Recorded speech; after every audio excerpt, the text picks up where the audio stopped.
And we're live. I'm gonna do the dance this morning. Yeah. I got up at 5 o'clock and went to the gym and feeling good this morning. So today I'm going to talk about the biggest learnings, difficult learnings, and how difficult things can be amazing learnings. So it's 1994 and I just got my finance degree, and I am actually in my first job in a money management position.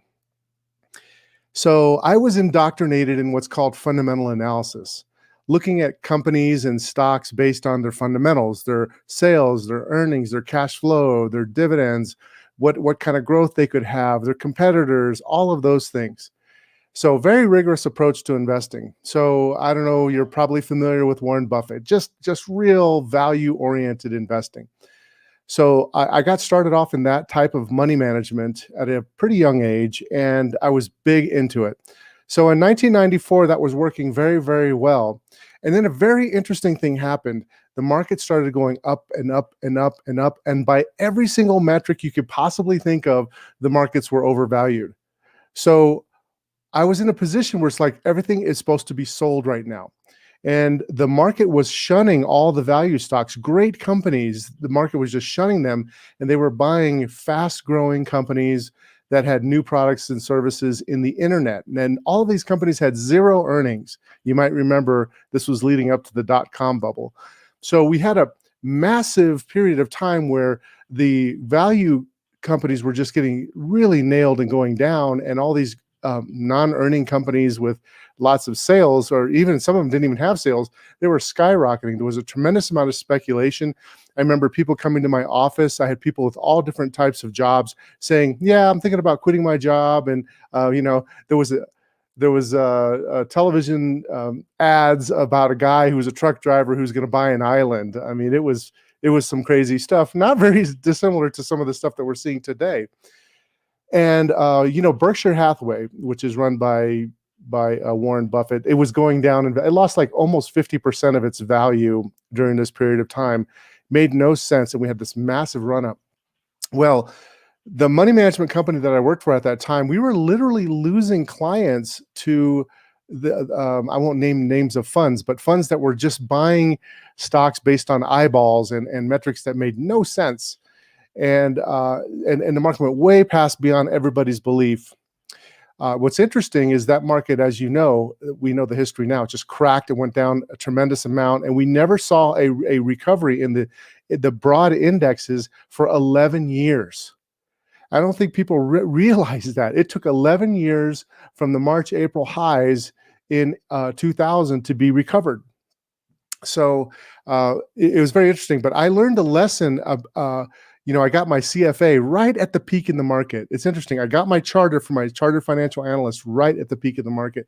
And it was actually the best thing that could ever happen to me, because I learned about growing money in bad markets and good markets. And there was actually several amazing things that came out of that. And I have up right here, I have a link here. You could check out. I talk in much more detail. I don't have time to do that today, but I talk about this experience in much more detail at this link. It's a interview I did with Real Vision, which is it's a research house, and they have a lot of different speakers there. But I was in New York, and I did an interview talking about it. Anyhow, so this is something that is so important. We have these disastrous things, or maybe just very trying, difficult things, and then we learn something, and then we have something much better on the other side. So what happened for me was there was a development. I developed like 4 different types of processes that have served me very, very well and serve clients very, very well in the future. And I'll just talk a little bit about that. So from that learning, I learned that, value investing in and of itself, which is all fundamental based, is useless if the market doesn't recognize your value. So in order for you to actually make a profit, the market needs to be recognizing that. So that's why it's important to analyze the supply and demand for stocks of the stocks themselves, rather than just the fundamentals. You have to see a catalyst with the supply and demand as well, because that's what pushes the prices higher.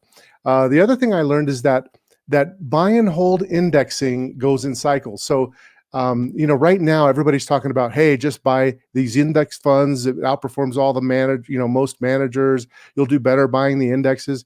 And it sounds great in theory, but in practice, these things go in cycle. When people get into a mode of buy and hold, that's just about when things are going to get ugly. And a lot of those people that buy and hold, they say they're going to do that forever.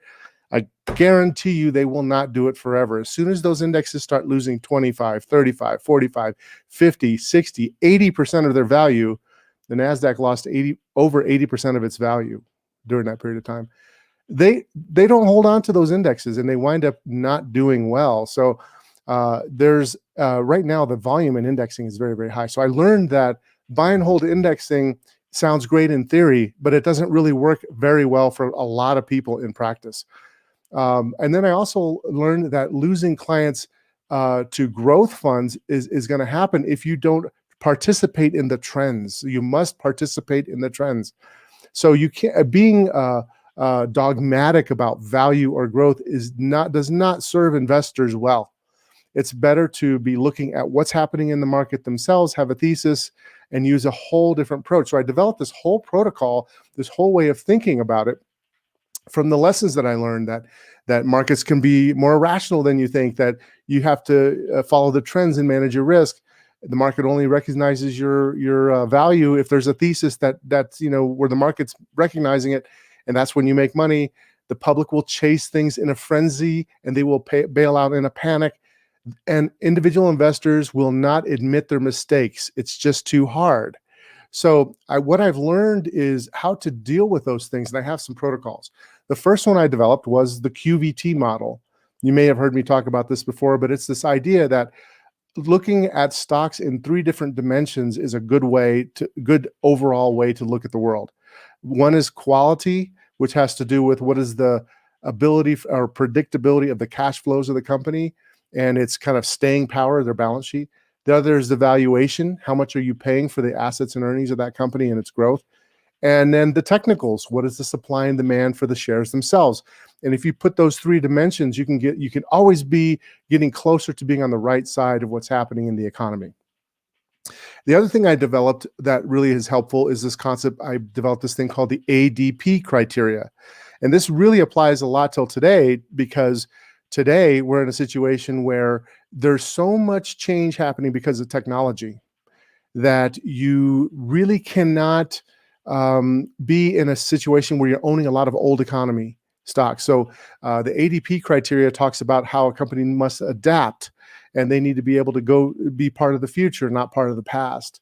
And there's a whole criteria there that talks about how the company is designed to adapt. So that was the next thing, so that you're not really in the old school ways of looking at things. And then I also developed this portfolio kind of recipe. I call it a stocks or portfolio recipe.